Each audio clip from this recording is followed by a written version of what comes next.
Alright guys, welcome back to the channel. My name is Nick Armenis, and in today's video I'm going to take you through what I believe is the top 10 Vanguard Australia index funds. Okay, so these are ASX listed Vanguard index funds. I'm going to take you through what I think are the best ones. Alright guys, before we get into the content, please subscribe to the channel, hit that notification bell and give the video a thumbs up. It really helps the channel. Alright, for those of you that haven't been on the channel, obviously, you know I'm not a financial professional. If you need financial advice, please seek it out.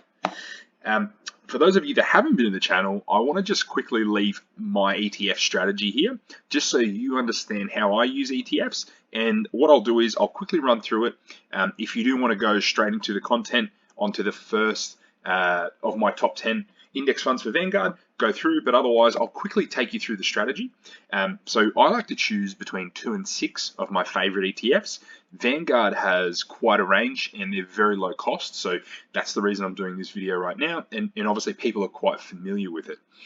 Make sure you look at liquidity and size of the index, especially if you're not looking at the ones like Vanguard. Most of their ETFs are highly liquid.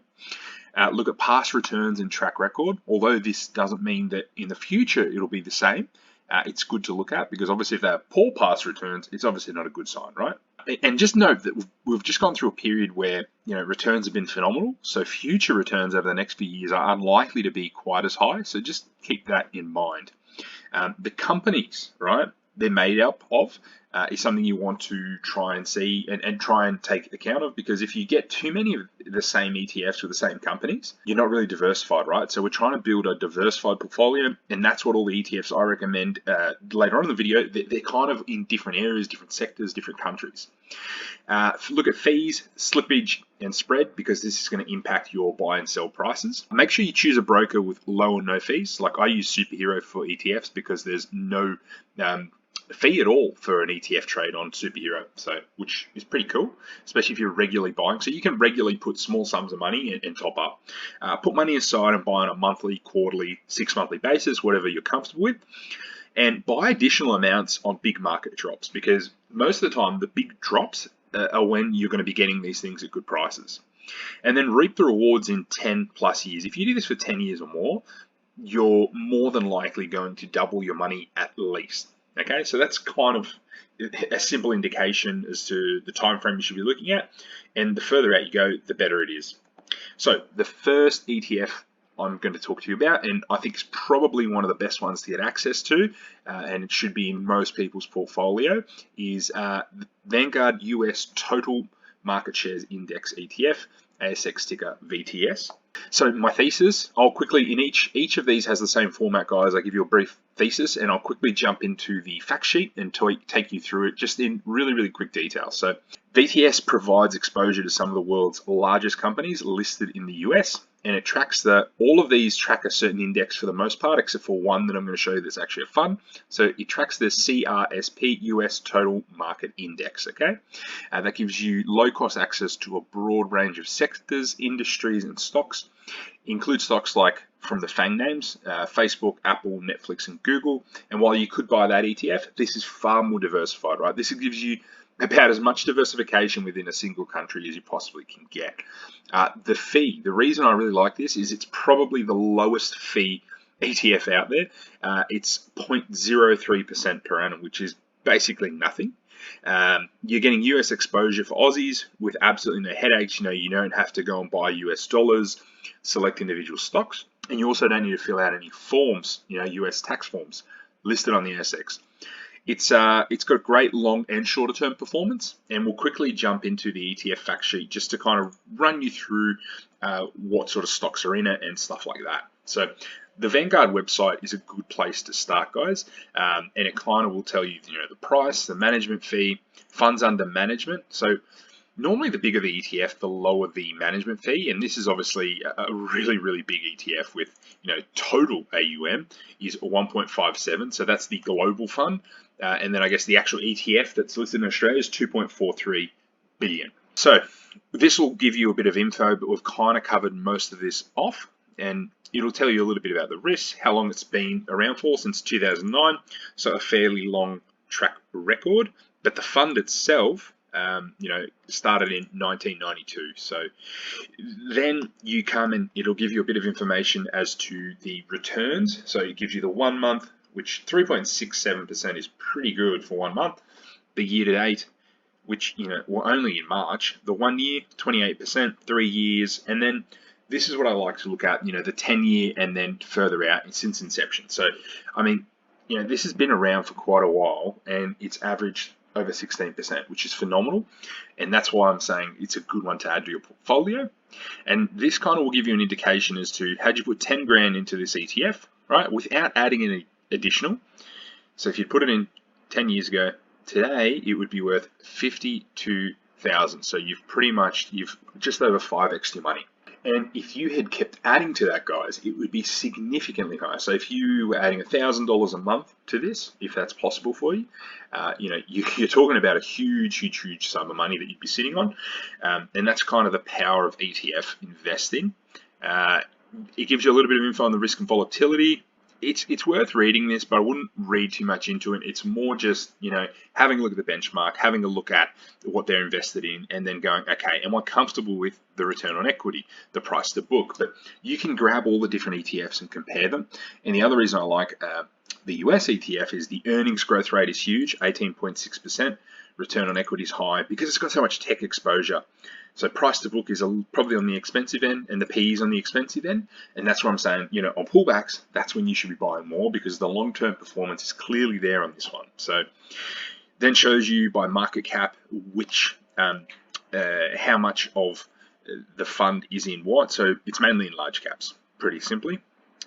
Exposure, obviously it's just North America, mainly tech, consumer discretionary, industrials. So then once you go through each of these guys, you can start to build a portfolio that's very diversified across, all these different areas, different countries. And here's an example. Here's where you see what's in it. So we've got companies like Apple, Microsoft, Amazon, Facebook that you probably know about, and then potentially some you don't know about like JP Morgan, Johnson & Johnson, and there's obviously tons. You've got 3,709 companies, but obviously it's weighted by market cap. So the bigger companies make up a bigger percentage of it, right? So that is VTS, guys. Now, the next ETF I'm recommending, the next index fund, is VAS to give us broad Australian exposure. So VAS, you've got extremely low management fee of 0.1%. It's arguably the best way to get ETF exposure to the S&P ASX 300 index because of mainly the low cost and I guess the strong track record of this business. It's been around since 1997. It's very, very liquid. Lots of people are invested in this, guys, so it's easy to buy and sell. Having a quick look at the page, I'll scroll this much quicker than the previous one. The previous one was just to show you, what these pages look like, how to approach them, how to read through them. So I do want you to kind of take it on board and do your own research with this. So obviously it's quite a large fund, 8.13 billion. So a lot of assets under management here. Let's scroll through, have a look at a little bit at the returns. So 3.7%, 8% year to date, 31% for the 1 year period. And as you can see, it's obviously this has been around longer, but the track record of this is actually lower than the US. So it's 9.5, 9.6-ish mark. And the 10 years even lower, so 8%. So you can expect 8% every 10 odd years, but obviously that's compounding. So if you put 10,000 in here 10 years ago, it's worth 21,000. This is why I like the US market. It's a powerhouse because technology is the growth where the future is, and Australia just doesn't have as much tech exposure. It's slowly growing, but we're mainly resources, which is actually doing quite well now. So that's why over a 1 year period, we're probably actually doing better. Again, you can see though, our earnings growth rate isn't as high. Our PE isn't as high. Our price to book isn't as high. So in terms of value, the Australian market is better value. It's not growing as fast though. And obviously, even our return on equity is lower as well. We do tend to have a higher dividend yield, right? So the dividend yield in Australia tends to be a bit higher, but dividends got cut during COVID. So that's why the equity yield here is quite low. And again, most of the money again is in large caps. And if we have a look, we're in financials and materials. That is, over 50% of the market cap is in just those industries. Technology is 4.5%. and then lots of other little, utilities at 1%. So a very different market, and that's why I'm going, have a little bit of Australian exposure, have some US exposure, and even if you just bought those two ETFs, you've probably got a pretty good portfolio, potentially adding a little bit of Asia exposure or something like that, and you're probably good to go. So let's jump into the next one, guys. And the next one is the Vanguard Emerging Market Shares ETF, ASX VGE. So I like this because you get exposure to 21 of the world's emerging economies in Asia, Latin America, Europe, Africa, and the Middle East.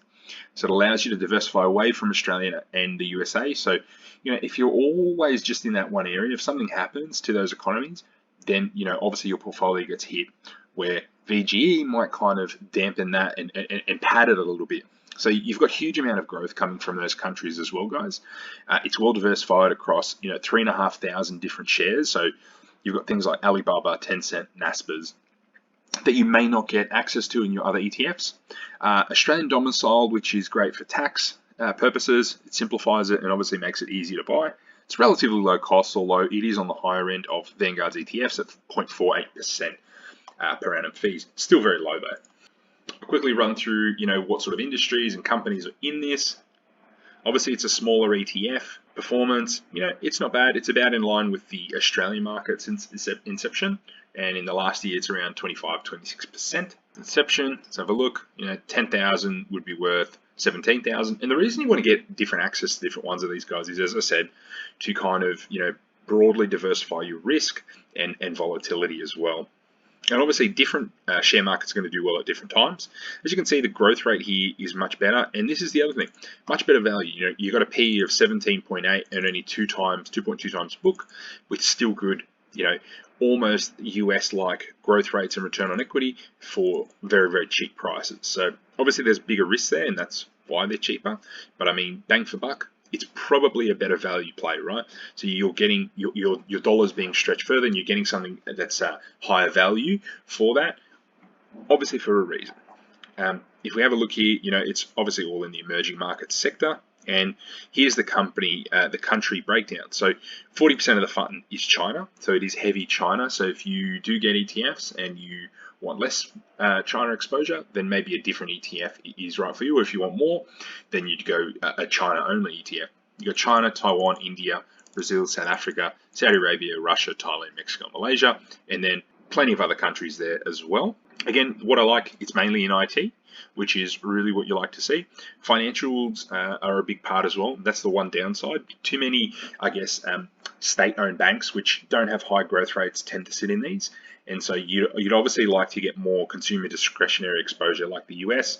And so if that is something you're looking for, there are consumer discretionary and e-commerce ETFs, particularly in the US, that are listed. So that's one thing to keep a note of.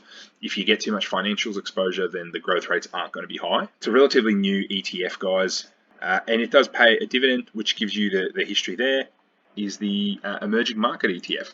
Let's move on to the next one. So the next ETF I'm recommending, and this gives you really broad exposure, is the Vanguard All World ex-US Shares ETF. Index ETF, ASX ticker VEU. So VEU, the reason I'm saying it is, this gives you exposure. So it's a quick and easy ETF to get exposure to everywhere outside of the US. So if you already have a US ETF, you get this, and you're going to get everything except the US. So it aims to replicate the returns of the FTSE All World Index, and it has companies in it that are in major and emerging economies outside of the US, right? So you get low cost access, 0.08%, and you're getting access to companies around Asia, Europe, and other large economies such as Nestle, Samsung, and Tencent. I won't go through this one, guys, on the page, but I have got the link there. So if you do want to check it out, click that link, and it'll take you, obviously, or paste it into your browser. It'll take you through the ETF, and you'll get a bit more information on it. But the main idea here is, if you already have US ETFs, this is going to give you exposure to the rest of the world, so Europe, Asia, in one single ETF, so which is really, really cool, and again, low cost. The next ETF, and it's a pretty cool one, guys, is the Vanguard Australian Property Securities Index ETF, ASX ticker VAP. And why we would want to get this is if you have, I guess, the thesis and believe that property securities and property shares are the way to go, and that's what you want to invest in mainly, playing that theme and that theme only. It's obviously going to give you different exposure to other ETFs, and it's going to track the ASX S&P ASX 300 A-REIT index. So it's a low-cost way to invest in property securities. The property sectors in which the ETFs invest include retail, office, industrial, and diversified. So it's not necessarily so much a residential property ETF, but more you're getting access to retail, office, industrial, and other areas, right? So if you believe this industry is going to do well, get some exposure to this. So low cost, 0.23% fee per annum. 1 year return has been really, really solid at 31.75, and we'll quickly go into the fact sheet. So we'll go into here and we'll have a look at the performance. 1 month, 3%, year to date, 2.5, and 31.75, 32% in the 1 year. But then this is what more you'd expect. Over 10 years, 11-ish%, then 10.5 to 10.8-ish kind of since inception. So it's still a good, relatively fast-growing ETF for a sector that you'd think is relatively boring. I mean, if you'd invested 10,000 into this ETF, by April 21, it'd be 28,264. A big part of this would be dividends. This does pay a decent dividend, so a lot of the growth does come from those distributions, and so that's why it's quite powerful. You know, you can have something paying you some decent income while also giving you some growth as well. You see the dividend yield is higher than the market average, so 3.5%. P is 19.9. Price to book is low because of the types of businesses. Return on equity is 12%. Earnings aren't growing very fast because of the type of business. Again, it's mainly though in medium companies though, which is different, and you have quite a few small companies as well. Diversified REITs, industrial, retail, office, and specialized are the main areas, and then residential is very, very small, and healthcare. And these are the type of companies to expect. You know, you've got Goodman Group, Centre Group, Stockland, Dexus, Mirvac, Vicinity Centres, Shopping Centres Australia. Lots of different companies. Have a look into each one. Have a look at the type of businesses you want to get access to, and this may be a good ETF for you. The next one is the Vanguard Australian Shares High Yield ETF, VHY. And so this is for those of you that are chasing some dividends. So it's a high dividend ETF, and it tracks the FTSE ASFA, Australian High Dividend Yield Index. And this is basically companies that have higher forecast dividends relative to other ASX companies. It gives you diversification, and it is achieved by restricting the proportion invested in any one industry to 40%. So it won't have any more than 40% in one industry, and the total ETF, you can't have more than 10% in one company. And REITs are excluded from this one. It's 0.25% fee, had a really good 1 year return of 39.41%. Reason being, guys, is all these property and high dividend kind of paying stocks actually got hit quite hard during COVID and then recovered quite strongly. Again, with this one, I'm not going to dive into it, guys, but if you want to know what companies are in it, click this and it'll give you a bit of a rundown. Now, for those of you that are ethically conscious investors, we've got a Vanguard Ethically Conscious International Shares Index Fund, VESG. So this seeks to track the return of the FTSE Developed ex-Australia Choice Index. So this is an international index. It doesn't have Australian companies. It offers low-cost access to broadly diversified range of securities that excludes companies with significant business activities involving fossil fuels, nuclear power, alcohol, tobacco, gambling, weapons, and adult entertainment, and a conduct screen related based on severe controversy. So they also screen for anything severe that might be controversial at the time, right? So anyone that's kind of an ethically conscious or against any of these things and doesn't want to invest in it, this could be the ETF for you. Rather than doing all that research, just invest in this one thing. It's a low-cost ETF of zero and with a fee of 0.18% per annum. It's got a decent 1 year return of 23.48%. And I'll quickly jump in and show you what sort of companies are in this. As you can see, the performance has been decent, so 13% since inception. Obviously hasn't been around that long, only around a year or two. Holds 1,600 stocks, pays a little dividend, PE is on the high side, price to book's on the high side. It's mainly large companies, guys, mainly North America. So again, this is where you need to be careful. You may already, if you have invested in other ETFs, have a lot of these companies, but if you are an ethically conscious investor, this may be the only ETF you buy. You know, mainly the US, some Japan, UK, Germany, Canada. Everything else is really small holdings. Again, mainly in tech and consumer discretionary. And again, you've got a lot of these big companies here. So if you already have an ETF that has these, you're probably already invested in them. But if you want to make sure that you're only in ethical investments according to their criteria, yours might be different though. So don't get caught up and going, oh, this is a good ethically responsible ETF. Just because, like, have a look at what that criteria is. If it isn't what you consider ethically responsible, then don't, because some of these might not be, right?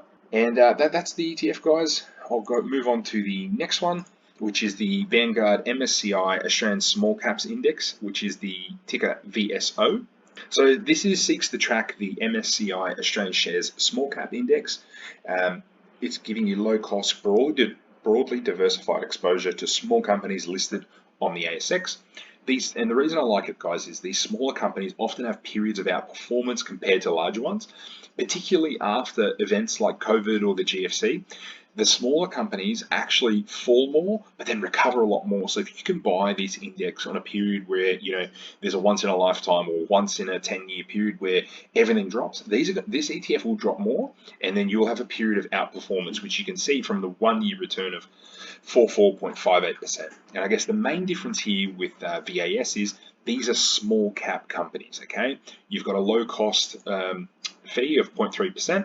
And I'll quickly show you what sort of companies are in this and what to expect. Scroll all the way to the bottom and you'll have a look here. You should see, quite a different, I guess, playbook. And here you go, the median market cap's 3.3 billion. And obviously most of it is in medium and small sort of companies here. So it's very different to VAS in that aspect. Mainly materials in Australia, which is normal, and then some other areas. But the good thing is that it's a little bit different to the VAS makeup. You've got Oz Minerals, Min Resources, Boral. So these are still relatively big companies. It's not micro caps. Things like Ansell, Cube, they're actually really good businesses, arguably better and faster growing businesses than a lot of the ones in the ASX 20. So if you want to get a bit more, you're a bit riskier, you're a bit younger, and you can afford a bit more volatility and are happy with that, then this is probably an ETF to go for over, say, a VAS or some of the other ones. But potentially this is something you're after, especially for those younger investors that want a bit more growth. Now, getting some Asia exposure. So Vanguard FTSE Asia ex-Japan shares, VAE. The reason I like this one is the Japanese share market hasn't really done much for a very long time, guys. And this is tracking the FTSE Asia Pacific ex-Japan, Australia, and New Zealand. So if you already have VAS or something that has Australia in it, this is going to get you exposure to Asia, excluding kind of the Asia Pacific region and Japan. It's low cost, right? It's 0.4%, definitely on the higher end for Vanguard, but still low cost. 1-year return of 26.1%. And we'll quickly have a look at which companies are in this ETF. So yeah, basically we're wanting to get into something like this, guys, because we're wanting non-Australian exposure. We may not want Japan in there because of the poor track record, and I imagine that's why they've excluded it here. And again, earnings growth rates are higher, return on equity is high. That's what I kind of like. Price to earnings are low, which is good. You're getting some different exposure here. China is the main kind of person in this fund, so it's probably already kind of similar to your VGS, but only getting Asia exposure. So if you believe Asia is going to be the place where most of the growth is going to come from, this may be one to get instead of VGE or one of those ETFs. You've got Taiwan Semiconductor, the biggest semiconductor company in the world, Tencent, Alibaba, Samsung, and a bunch of other companies we've probably never heard of. But yeah, some really good exposure there to the Asia Pacific to the Asian region without Australian exposure. Sometimes ETFs have that. And now the last one that I kind of think is quite interesting, guys, is the Vanguard Global Equity Fund, VVLU. This is an actively managed fund, so it's very different to the other ones. It's not an ETF as such. It's still listed on the ASX, but it's a listed managed fund, so it's different.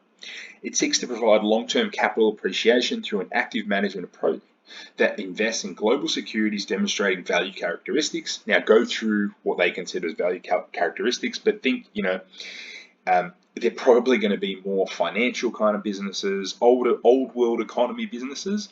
The thing is, though, is value does have its place in your portfolio, guys, and it has periods of outperformance. Like right now, this past year or less, value has outperformed, particularly in the last 3 to 6 months, and it outperforms in a big way. So if you can get this at a time when value is relatively cheap and then hold it, or even just hold it for the long term, you will be rewarded over the very long term. I mean, look at the 1 year return of 43.47%, low cost fund of 0.28%, guys. And I think you can understand why I recommend something like this. And now, guys, you could buy all 10 of these. I probably wouldn't recommend it. Maybe you want some access to value, some access to Asia, some access to Australia, and then some access to the US or globally, and there is your portfolio, and you can just keep adding to it. Now, guys, I hope this has been really helpful.